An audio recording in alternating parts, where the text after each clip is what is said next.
Alright, almost at the end of this Ken tutorial, or I should say breakdown. So let's cover some combos. So if you don't have any bar, there's your main combo. So crouching medium punch, target combo into hard Tatsumaki. It's a knockdown, deals the most damage and most stun for all of his non-bar combos. And the positioning for it is great because you stay on top of them.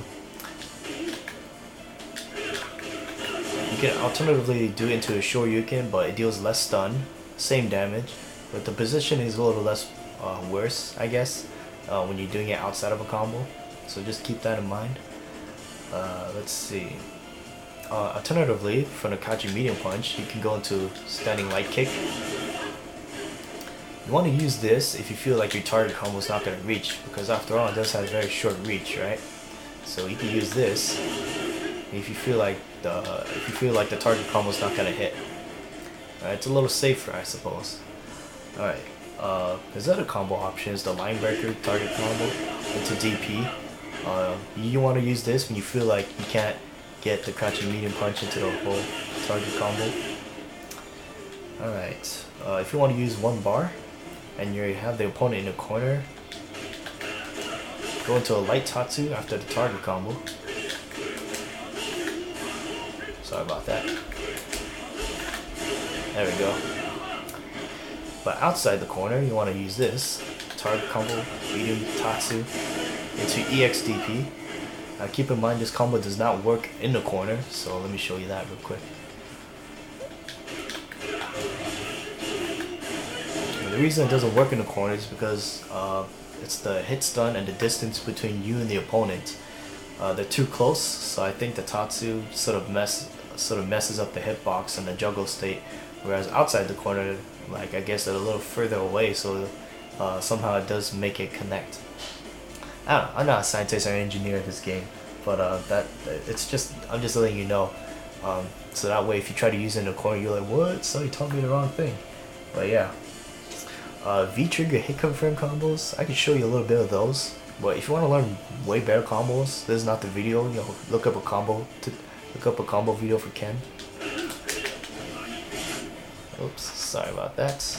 Let me start over. So that was crouching medium punch, back medium punch, Hadouken, V-trigger, and then back medium punch into light Tatsu into hard DP or EXDP. Alternatively, you can do this: V-trigger, light DP, hard DP, and of course you could do EXDP if you want more damage. But you do have to do this really fast. If you're a little bit late on the V-trigger, then the second DP is gonna whiff. So keep that in mind. Alright, so let's round this up a bit. So in general, let's talk about strengths actually. So Ken has good anti-air options. He's got his DP. He's got a medium kick into V skill. He's got a crouching hard punch into V skill. And to cross under. I think that's really good. He's one of the few characters in this game that has an invincible wake up option with a medium DP that does not require bar. The other characters being Ryu, Kami, and Akali. I feel like his damage output is above average thanks to his V-trigger, because you can have like 3 hit confirms into V-trigger, and just do an insane amount of damage, and even afterwards he's still got his V-trigger for a long amount of time. And in a lot of ways, you could probably add a lot of stun thanks to that. Alright, his hard Tatsumaki, I forgot to mention, actually helps him deal with fireballs. So, because fireballs have a lot of recovery in this game, let me demonstrate that real quick. Let me record this guy do a fireball. And then let me turn on this. Oops, turn that off.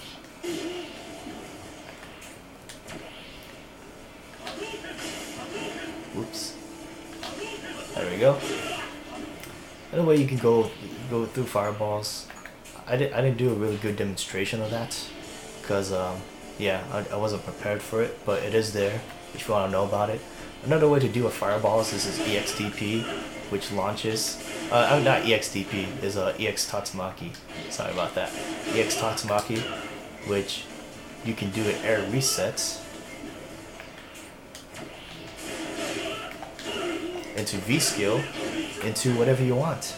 So I think that's really good for that. I think that's a really good thing that Ken has. And his V skill allows him to convert off of crush counters in other ways that characters can't. Other characters, they have to bust out the V trigger to convert off of a crush counter. But Ken, he gets a lot more. He can get the launcher target. He could get the launcher into a DP. V trigger allows him to have an easy hit confirm. I think that's a lot of things that Ken has that other characters don't have, or they do have, but you know, Ken's a little bit more potent in those strengths. Some of the weaknesses Ken has, first of all, we all know that he's got below average pokes. A lot of characters have more range in general, but I actually don't think that's too much of a bad thing. It just means you gotta play Ken differently. A lot of people are too used to Ken having really good pokes from Street Fighter 4 and Third Strike, so they feel like he's lacking this game. But I think it's just a matter, you gotta play him very differently, very intelligently. For example, another example of this is his V skill being unsafe from any normal on block. You know how you can get grabbed out of it and stuff, but again, that's what you shouldn't be using your V trigger for. You should use it sparingly. You should use it to convert off of crush counters. You should use it, you know, as a surprise get-in tool, you know, but don't think of it as a free rush-in tool, you know, because your opponents can punish you if they start reacting to that. So again, it's just a matter of using him, playing him differently than how you think. Another thing, maybe Ken's a little bit easy to keep out. I mean, other than his EX Tatsumaki from a jump in, you know, like from a jump in, like, you know, there's a standard way to keep somebody out, but then Ken can change it up with his EX Tatsumaki. But in general, let's say you're playing the ground game with Ken, you might feel like you're being outpoked by characters like Chun-Li or Vega, you know. So again, it's not necessarily that. It's not necessarily a weakness. It's more like you have to play him differently. You have to play him sort of like counter poking. Maybe start using your fireballs, or you gotta be creative in your approach. And I feel like Ken, in a way, is a learning curve. There's a basic Ken where you learn your B and Bs. You guys gotta cross up, you know. But at a higher level, I feel like you have to play him more intelligently because he's easy to punish. His Tatsumaki is punishable. His fireball is punishable. His V skill from normals on block is punishable. So that's something you have to avoid using as a Ken player. You have to sort of recognize that and play him very differently than you would in 4 and Third Strike. Alright, I think that's about it I have to say for Ken. I hope you enjoyed this video. Hope you learned a thing or two. It is my first video, so I'm a bit sloppy on it. So I apologize for that. But yeah, otherwise, I hope you enjoyed it. And we'll see you for the next character video.